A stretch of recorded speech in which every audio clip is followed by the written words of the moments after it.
والذين اتبعوهم بإحسان إلى يوم الدين أما بعد فأعوذ بالله من الشيطان الرجيم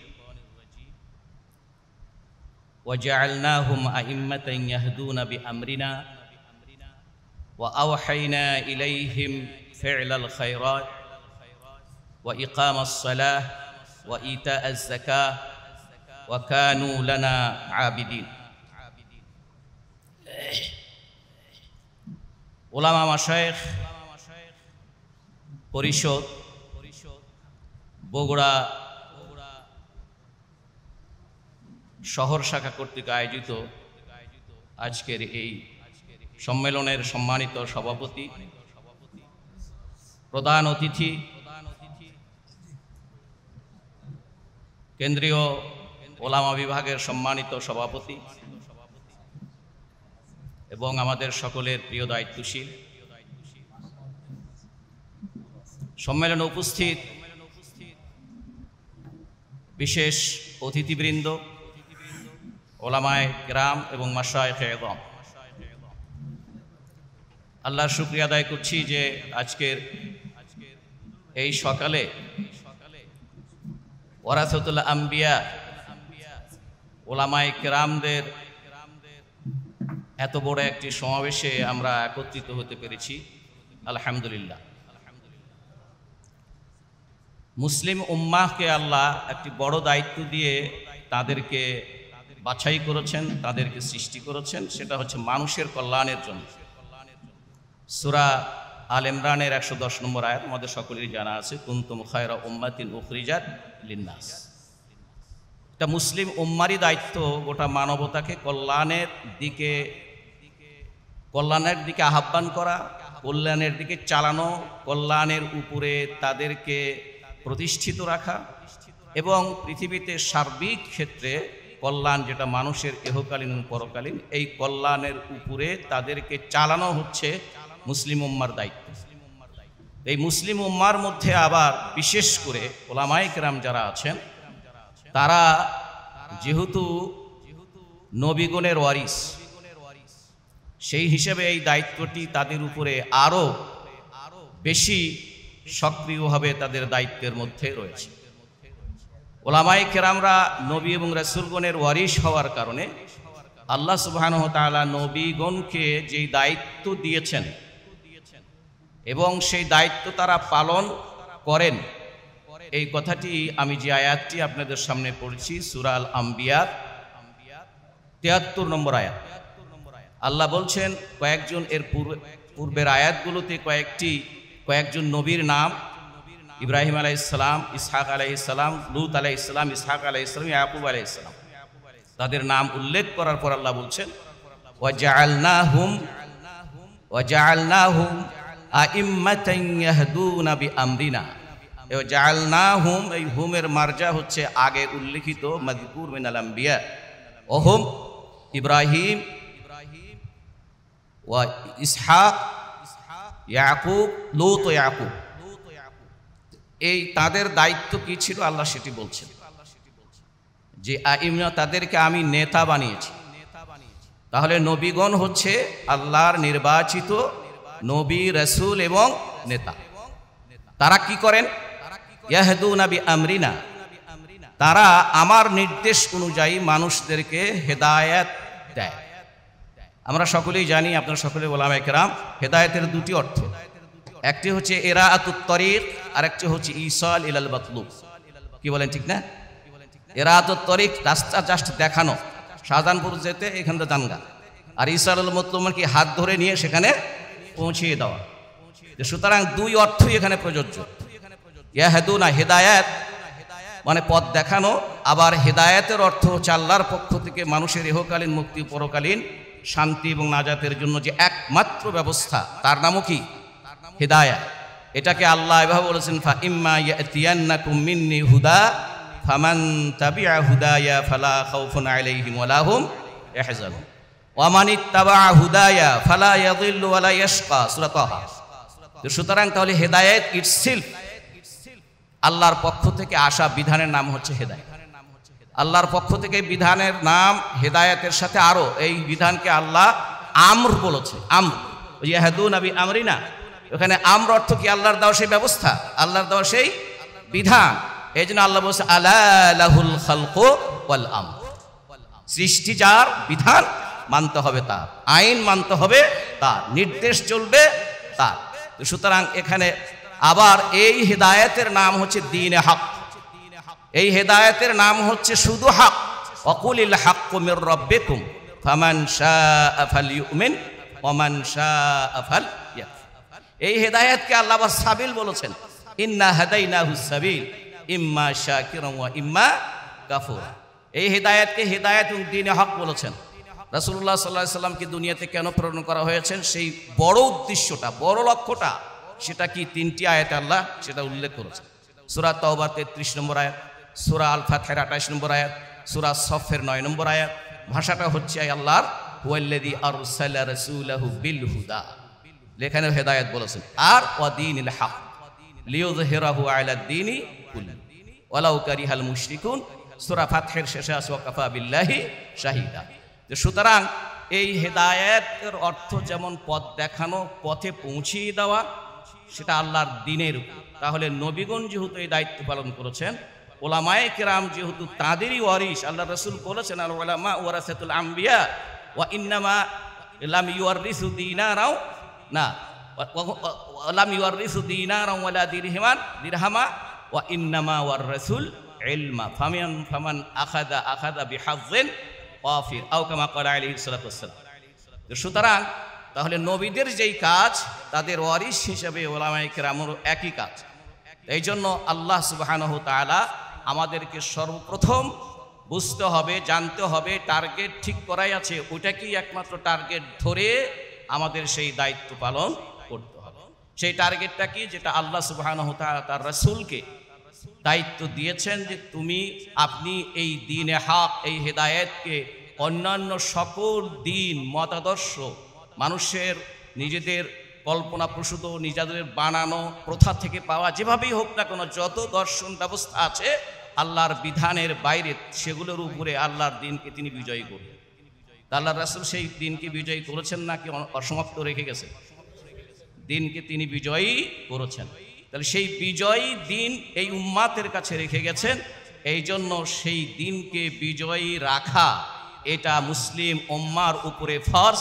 তন্মধ্যে মুসলিম উম্মার মধ্যে যারা ইমাম, যারা নবীদের ওয়ারিস, তারাই হচ্ছেন উলামায়ে কেরাম। সুতরাং তাদেরও এটা অপরিহার্য, অত্যাবশ্যকীয় অথবা ফরজ, এতে কোনো সন্দেহ নাই। সুতরাং ভাইয়ের আমার, আমরা যদি আমার আলোচনা এখানে যদি শেষ করি, তাহলে এটাই যথেষ্ট হবে। যদি আমরা শুধু রাসূল সাল্লাল্লাহু আলাইহি ওয়াসাল্লাম এই দ্বীনকে তিনি বিজয়ী করেছেন, এটা বিজয়ী দ্বীন এই উম্মাতের কাছে রেখে গেছেন।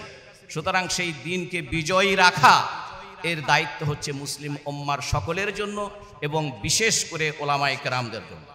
আল্লাহ রাসূল সাল্লাল্লাহু আলাইহি ওয়াসাল্লাম এই দ্বীনকে বিজয়ী করার জন্য কি কি কর্মসূচি পালন করেছেন, সেটাও আল্লাহ একাধিক 3-4টি আয়াতে সেটাও ঠিক করে দিয়েছেন। সেটা কি?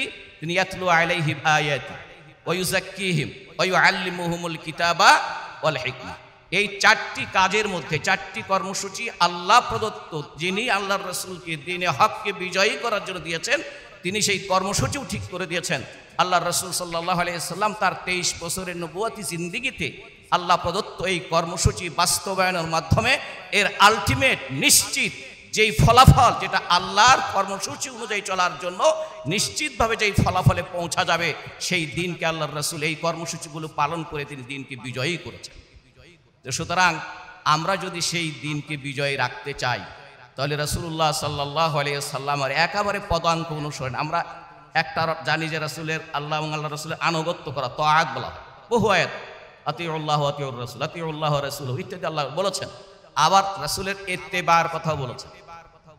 ইত্তেবার অর্থ কোন আহলুল লুগা তারা এভাবে বলেছেন যে আনুগত্য হচ্ছে তার সাধারণভাবে আনুগত্য করা।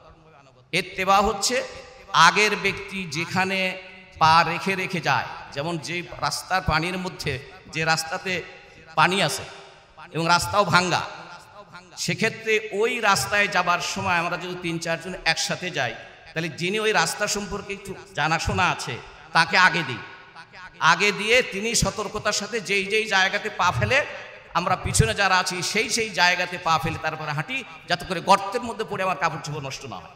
কি বলে ঠিক কিনা এটা? যে সুতরাং রাসূলের ইত্তেবার অর্থ হচ্ছে পঙ্খানুপঙ্খ আল্লাহর রাসূল যেইখানে যেভাবে পা ফেলেছেন, যেইখানে যেই কাজ যেভাবে করেছেন ঠিক সেইভাবে করা, তাহলেই মঞ্জিলে মাকসুদে পৌঁছা যাবে।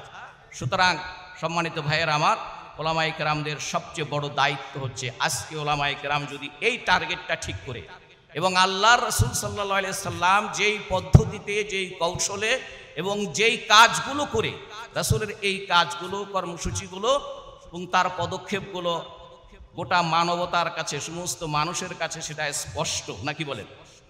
স্পষ্ট না? আল্লাহ রাসূল তিনি নিজে তারাকতু ফীকুম আমরাইন যেটা বলেছেন, একইভাবে আরেকটা একটি বর্ণনায় আছে যে তারাকতুকুম আলাল মাহাজ্জাতিল বাইদা লাইলুহা কানাহারিহা লা ইয়াযিগু আনহা ইল্লা হা। তোমাদেরকে একটি শ্বেত শুভ্র, এটি নির্ভেজাল, এটি পরিষ্কার পরিচ্ছন্ন একটি রাস্তার উপরে আমি রেখে গেলাম। এখান থেকে কেবল সেই পথভ্রষ্ট হবে যে নিজের ধ্বংস নিজে ডেকে নিয়ে আসে, আর এখান থেকে যার দুর্ভাগ্যক্রমে পদচ্যুতি ঘটবে সে নিশ্চিত ধ্বংস তার জন্য অপেক্ষা করবে, সে ধ্বংসশীল ব্যক্তি। সুতরাং এই বিষয়গুলো আমাদের কাছে পরিষ্কার এবং পরিচ্ছন্ন।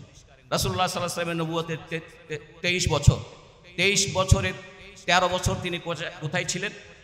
মক্কায়। এই 13 বছরের মক্কি জীবনে রাসূল সাল্লাল্লাহু আলাইহি ওয়াসাল্লাম নবুয়তের কোন কোন দায়িত্বগুলো, কোন কোন কাজগুলো করেছেন আমাদের কাছে কিন্তু স্পষ্ট। এই জন্য রাসূলুল্লাহ সাল্লাল্লাহু আলাইহি ওয়াসাল্লামের মাক্কি জীবনের বৈশিষ্ট্য কি, তার নবুয়তি দায়িত্ব পালনের ক্ষেত্রে আমরা কিন্তু বড় বড় আকারে বলি তাওহীদ, রিসালাত, আখিরাত। তাওহীদ, রিসালাত, আখিরাত, এর সাথে কিছু নৈতিক বিষয়াদি, ভালো কথা বলা, সত্য কথা বলা ইত্যাদি। ওখানেও নামাজের কথা ছিল, ওখানেও যাকাতের কথা ছিল, কিন্তু সেইভাবে ফরজ ছিল না, যেভাবে মদিনায় গিয়ে হিজরতের পরে যেভাবে ফরজ করা হয়েছিল সেভাবে ছিল না। সুতরাং তাহলে বড় আকারে আমরা বলতে পারি নবুয়তি জিন্দেগীর 13 বছর রাসূল সাল্লাল্লাহু আলাইহি সাল্লাম মক্কায় একদল লোক তৈরি করেছেন, যাদের ঈমান ঠিক করেছেন, যাদের বিশ্বাস ঠিক করেছেন, যাদের চিন্তার পরিশুদ্ধ করেছেন, এবং তাদের মধ্যে এইটা বদ্ধমূল করতে চেয়েছেন যে তাওহীদ বলতে কি বুঝায়, রিসালাতের বিশ্বাসের অর্থ কি এবং পরকালের বিশ্বাসের অর্থ কি। এইরকম 13 বছর সময় লেগেছে তাদের এই কনসেপচুয়াল, ধারণামূলক, সংজ্ঞামূলক, তারিফমূলক তাওহীদ কি, রিসালাত কি, আখিরাত কি, এইটা সঠিকভাবে বোঝার পরে আল্লাহর ইচ্ছে, আল্লাহর ইলম অনুযায়ী, আল্লাহর মুক্তবা অনুযায়ী একদল লোক যখন তৈরি হয়েছে, আল্লাহর রাসূল সাল্লাল্লাহু আলাইহি সাল্লাম আল্লাহর নির্দেশে তাদেরকে নিয়ে নতুন একটি জায়গায় গেলেন এবং সেখানে গিয়ে পরিপূর্ণ একটি ইসলাম মাত্র 10 বছরে প্রতিষ্ঠিত করেছেন। কথা ঠিক কিনা? 13 বছরে কিন্তু আল্লাহর দিন পরিপূর্ণ বাস্তবায়ন হয় নাই, পরিপূর্ণ দিনও নাজিল হয় নাই, ইসলামের কোনো বড় কোনো বিধানই নাজিল হয় নাই। অথচ মক্কায় গিয়ে, মদিনায় গিয়ে ইসলামের ছোট্ট থেকে এমনকি থুতু ফেলার নিয়ম কি, মসজিদে ঢোকার আদব কি, মসজিদ থেকে বের হওয়ার আদব কি, ঘরে ঢোকার আদব কি, বের হওয়ার আদব কি, শুইতে যাওয়া, ঘুমাতে যাওয়া, বাথরুমে যাওয়া, এইরকম জীবনের প্রত্যেকটি ক্ষেত্রে ছোট খাটো সব, অর্থাৎ একজন মানুষ তার জীবনে যা কিছু করে, তাকে যা কিছু করতে হয়, সকল ক্ষেত্রেই আল্লাহ এবং তার রাসূলের বিধান দেওয়া আছে, নিয়ম দেওয়া আছে, নাকি ঠিক? ঘুমাতে যখন যাই কোনভাবে ঘুমাইতে হবে, আমি যে কোনোভাবে ঘুমাইতে পারি। বাথরুমে যখন ঢুকবো যে কোনো পা দিয়ে ঢুকতে পারি।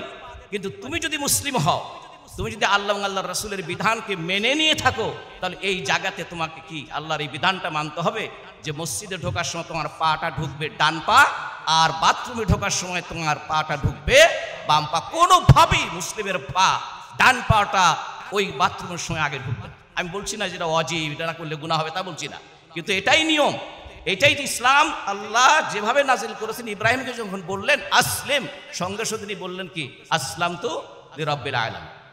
সুতরাং এইরকম একদল সত্যিকার খাঁটি, যেভাবে আল্লাহ চান, তৌহিদ কাকে বলে, রিসালাতের বিশ্বাস বলতে কি বোঝায়, পরকালে বিশ্বাস বলে, এই ধরনের একদল যখন সত্যিকারের অর্থে বাস্তবে তৈরি হয়ে গেল, কারণ আল্লাহ জানেন যে এইটা যখন ঠিক হবে, এই লোকদের উপরে যত বড় আমি নির্দেশনা দিব তারা পালন করতে পিছপা হবে না।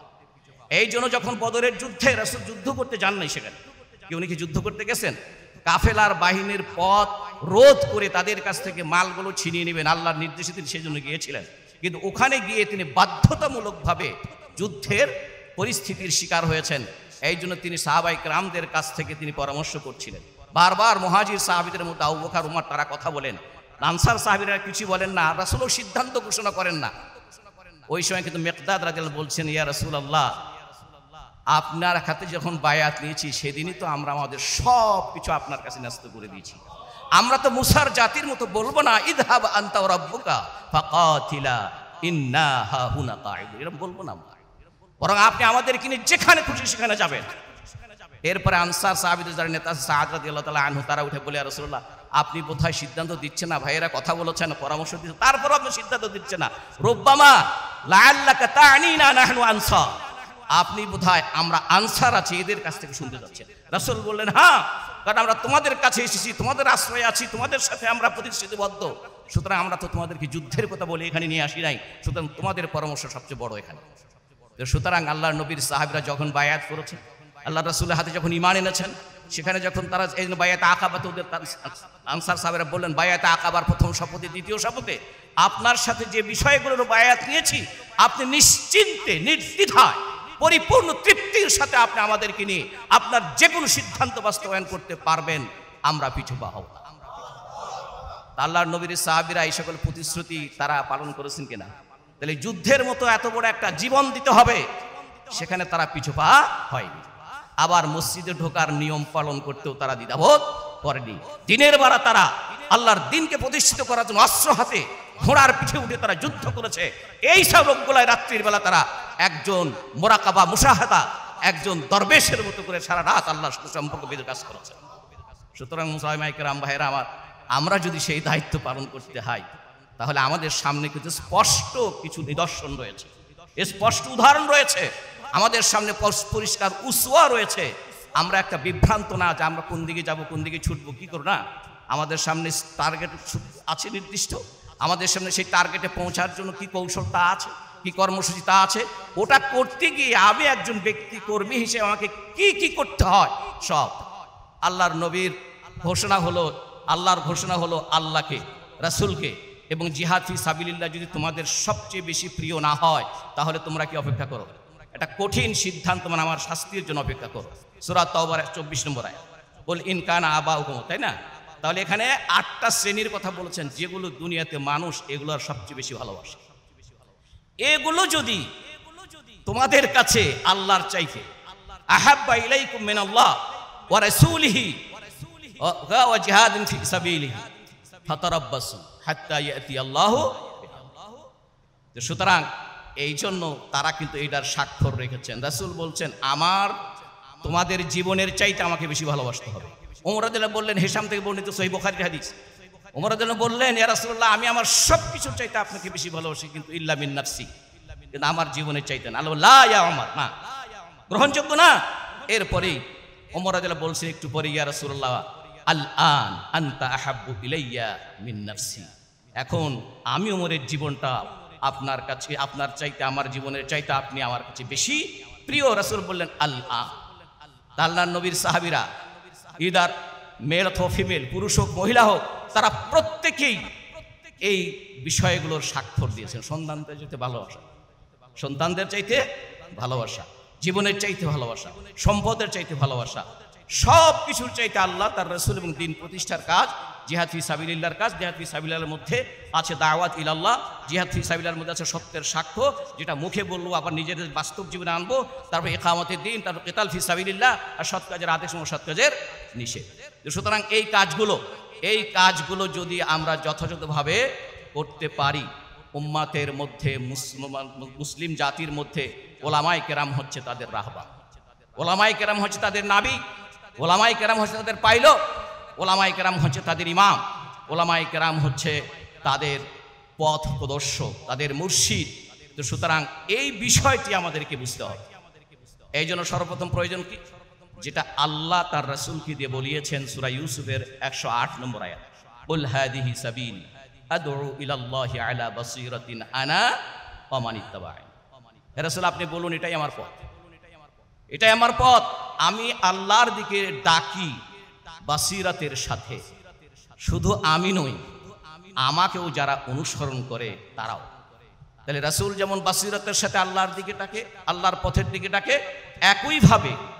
একইভাবে তারা যারা রাসূলকে অনুসরণ করে এই কাজ করে তাদেরও বাসিরাত অর্জন করতে হবে। বাসিরাত হচ্ছে কি? অর্থাৎ কোনো একটি বিষয়ে এমন জ্ঞান অর্জন করা যে ওই বিষয় সম্পর্কে তার কোনো অস্পষ্টতা থাকবে না।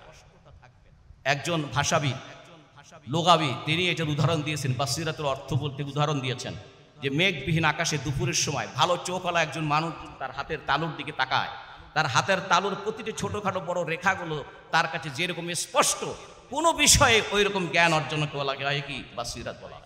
আমি শেষ করছি। সুতরাং সম্মানিত ভাইয়েরা, ওলামায়ে কেরাম, আমরা যদি রাসূল সাল্লাল্লাহু আলাইহি সাল্লামের ওয়ারিস হয়ে থাকি, অবশ্যই আমরা ওয়ারিস। আর রাসূল বলছেন আমরা তার টাকা পয়সার ওয়ারিস হই না। কিসের ওয়ারিস হই? ইলম, নবুয়তের। আর সেই নবুয়তের ইলমের যদি ওয়ারিস হয়ে থাকি তাহলে আল্লাহর এই বিধান বাসিরাত, এটা অর্জন করার জন্য আমাকে ইসলামের বা ইলমের জন্য যে প্রধান উৎস কোরআন এবং সুন্নাহ এবং সালফে সালেহীন, তাদের যে কাজ, তাদের যে কর্ম, তাদের যে আমল, সেগুলোকে অনুসরণ করে নিজেদেরকে তাদের মতো চরিত্রবান বানায়, তাদের মতো আদর্শ, উম্মাতে ওয়াসাত যেটা বলা হয়, তোমরাই সাক্ষ্য শুহাদা আলান নাস, এইটা হওয়ার জন্য আমাদেরকে সেই ভূমিকা রাখতে হবে। দুইভাবে সেই ভূমিকা রাখবে। একটি হচ্ছে আমি ইসলামের দাওয়াত, কোরআন এবং সুন্নাহর দলিলের ভিত্তিতে দাওয়াত দিব। ইসলাম একটি পরিপূর্ণ দিন, যেখানে আকীদা থেকে শুরু করে রাষ্ট্র পরিচালনা থেকে শুরু করে সর্বক্ষেত্রে, আমি বলেছি মানুষের জীবনে যা যা করতে হয় সকল ক্ষেত্রেই আল্লাহর বিধান সেখানে দেওয়া আছে। এটা ঠিক, কোনটা ফরজ, কোনটা ওয়াজিব, কোনটা সুন্নত, কোনটা নফল, কোনটা করলে সব পাওয়া যাবে, না করলে গুনাহ নাই, এটা ঠিক আছে। কিন্তু একজন মুসলিম এটা ভাববে না। সাহাবায়ে কেরাম এরকম ভাবেন নাই, বরং তারা পরিপালন করেছেন আল্লাহ যেভাবে বলেছেন, ওমা আতাকুমুর রাসূলু ফাখুযু ওমা নাহাকুম আনহু ফান্তাহু। তারা ফরজ, ওয়াজিব, নফল এভাবে ভাগ করেন নাই। এই জন্য আবু বকর রাদিয়াল্লাহু আনহু বলছেন, তিনি শ্রেষ্ঠ উম্মতের মধ্যে শ্রেষ্ঠ ব্যক্তি। তিনি বলছেন, সহিহ বুখারীতে তার এই উক্তি আছে, তিনি বলছেন যে আমি রাসূলুল্লাহ সাল্লাল্লাহু আলাইহি ওয়াসাল্লাম থেকে করণীয় হিসেবে যা কিছু পেয়েছি সেটা যত তুচ্ছই হোক সেটাকে আমি করেছি। আবার যেটা নিষেধ করেছেন সেটা যত তুচ্ছ নিষেধাজ্ঞা, মাকরুহ মনে করেন, মাকরুহ, এই নিষেধাজ্ঞা কি? মাকরুহ, তবু আমি সেটা করেছি। এই জন্য খাওফান আন আজি, যেটা করার কথা ছিল সেটা ছোট মনে করে করি নাই, যেটা না করার কথা ছিল ছোট মনে করে করেছি। এই কারণে আমি পথভ্রষ্ট হয়ে যেতে পারি, এই জন্য আমি সব করেছি। সুতরাং আমাদের চিন্তা চেতনা থাকতে হবে এরকম। এই জন্য আমাদেরকে সত্যের সাক্ষ্য দিতে হবে। সেই সত্যের সাক্ষ্য একভাবে আমরা কোরআন সুন্নাহর ভিত্তি মানুষদেরকে ইসলাম পরিপূর্ণাঙ্গ একটি জীবন বিধান তুলে ধরতে হবে। এটা প্রতিষ্ঠা করার জন্য সংগঠিত হইতে হবে। এই জন্য দেখুন কথা বেড়ে যাচ্ছে, আমাদের প্রধান অতিথি এখানে আছেন, আমি বেয়াদবি করতে চাই না। সুতরাং দেখেন, ওই যে আমরা যে আয়াত সবসময় পড়ি, ইয়া আইয়ুহাল্লাযীনা আমানু তাকুল্লাহা হাক্কা তুকাতিহি ওয়া লা তামুতুন্না ইল্লা ওয়া আনতুম মুসলিমুন, তারপরে কি? ওয়াতাসিমু বিহাবলিল্লাহ। কালকেও জুমার খুতবাতে প্রসঙ্গ করে বলেছি যে মুফাসসিরিন কিরাম এই দুই আয়াতের মুনাসাবাত, এই দুই আয়াতের মুনাসাবাত করতে বলেছেন যে আল্লাহ যেহেতু ঈমানদারদেরকে সত্যিকারের যথার্থ তাকওয়া অর্জন করার কথা বলেছেন, মুসলিম না হয়ে মৃত্যুবরণ করতে নিষেধ করেছেন।